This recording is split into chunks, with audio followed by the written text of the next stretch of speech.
Paper 161. Further discussions with Rodin.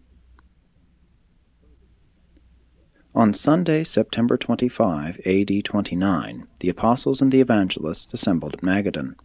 After a long conference that evening with his associates, Jesus surprised all by announcing that early the next day he and the 12 Apostles would start for Jerusalem to attend the Feast of Tabernacles. He directed that the evangelists visit the believers in Galilee, and that the women's corps return for a while to Bethsaida. When the hour came to leave for Jerusalem, Nathanael and Thomas were still in the midst of their discussions with Rodin of Alexandria, and they secured the Master's permission to remain at Magadan for a few days. And so, while Jesus and the 10 were on their way to Jerusalem, Nathanael and Thomas were engaged in earnest debate with Rodin. The week prior, in which Rodin had expounded his philosophy, Thomas and Nathanael had alternated in presenting the gospel of the kingdom to the Greek philosopher. Rodin discovered that he had been well instructed in Jesus' teachings by one of the former apostles of John the Baptist, who had been his teacher at Alexandria. 1. The personality of God. There was one matter on which Rodin and the 2 apostles did not see alike, and that was the personality of God. Rodin readily accepted all that was presented to him regarding the attributes of God, but he contended that the Father in heaven is not, cannot be, a person as man conceives personality. While the apostles found themselves in difficulty trying to prove that God is a person, Rodin found it still more difficult to prove he is not a person. Rodin contended that the fact of personality consists in the coexistent fact of full and mutual communication between beings of equality, beings who are capable of sympathetic understanding. Said Rodin, in order to be a person, God must have symbols of spirit communication which would enable him to become fully understood by those who make contact with him.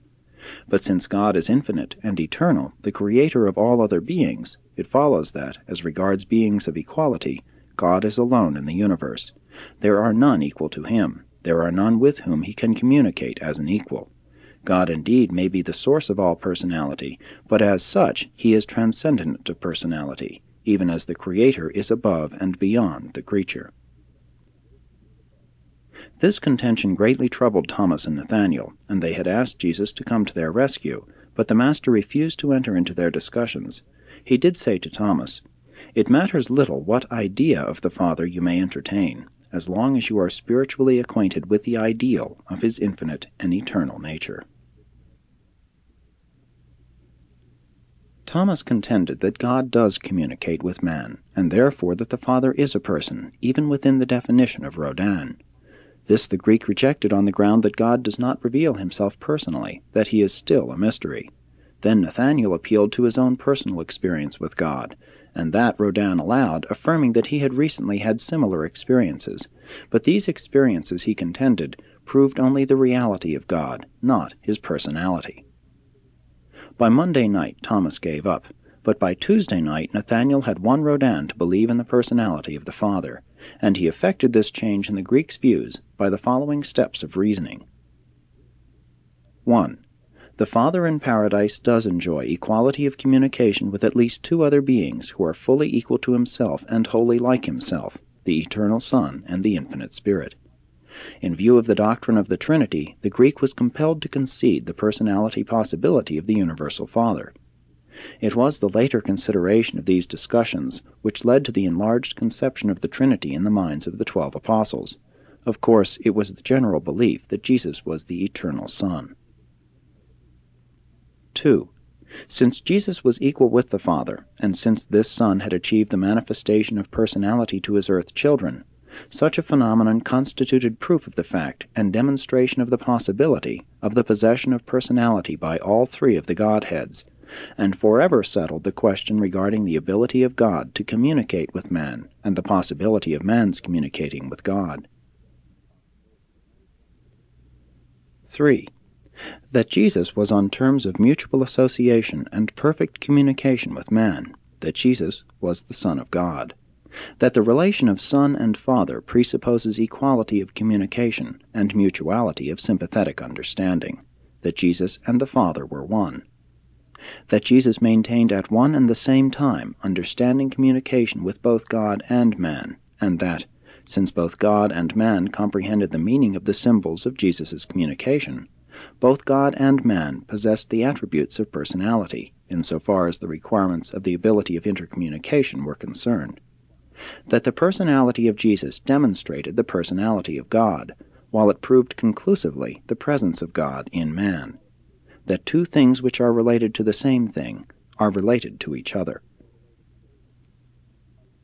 4. That personality represents man's highest concept of human reality and divine values. That God also represents man's highest concept of divine reality and infinite values. Therefore, that God must be a divine and infinite personality, a personality in reality, though infinitely and eternally transcending man's concept and definition of personality, but nevertheless, always and universally, a personality. 5. That God must be a personality, since he is the creator of all personality and the destiny of all personality. Rodin had been tremendously influenced by the teaching of Jesus. Be you therefore perfect, even as your Father in heaven is perfect. When Rodin heard these arguments, he said, I am convinced. I will confess God as a person, if you will permit me to qualify my confession of such a belief by attaching to the meaning of personality a group of extended values, such as superhuman, transcendent, supreme, infinite, eternal, final, and universal. I am now convinced that, while God must be infinitely more than a personality, he cannot be anything less. I am satisfied to end the argument and to accept Jesus as the personal revelation of the Father and the satisfaction of all unsatisfied factors in logic, reason, and philosophy. 2. The divine nature of Jesus.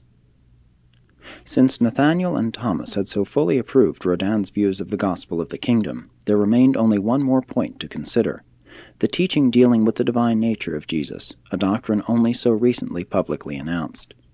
Nathanael and Thomas jointly presented their views of the divine nature of the Master, and the following narrative is a condensed, rearranged, and restated presentation of their teaching.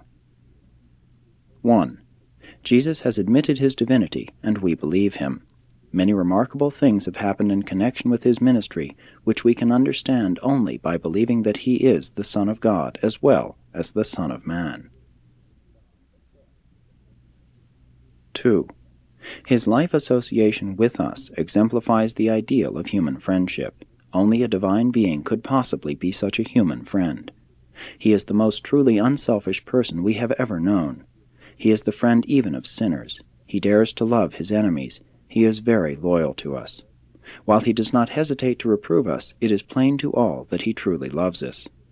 The better you know him, the more you will love him. You will be charmed by his unswerving devotion. Through all these years of our failure to comprehend his mission, he has been a faithful friend. While he makes no use of flattery, he does treat us all with equal kindness. He is invariably tender and compassionate. He has shared his life and everything else with us. We are a happy community. We share all things in common. We do not believe that a mere human could live such a blameless life under such trying circumstances. 3. We think Jesus is divine because he never does wrong. He makes no mistakes. His wisdom is extraordinary, his piety superb. He lives day by day in perfect accord with the Father's will.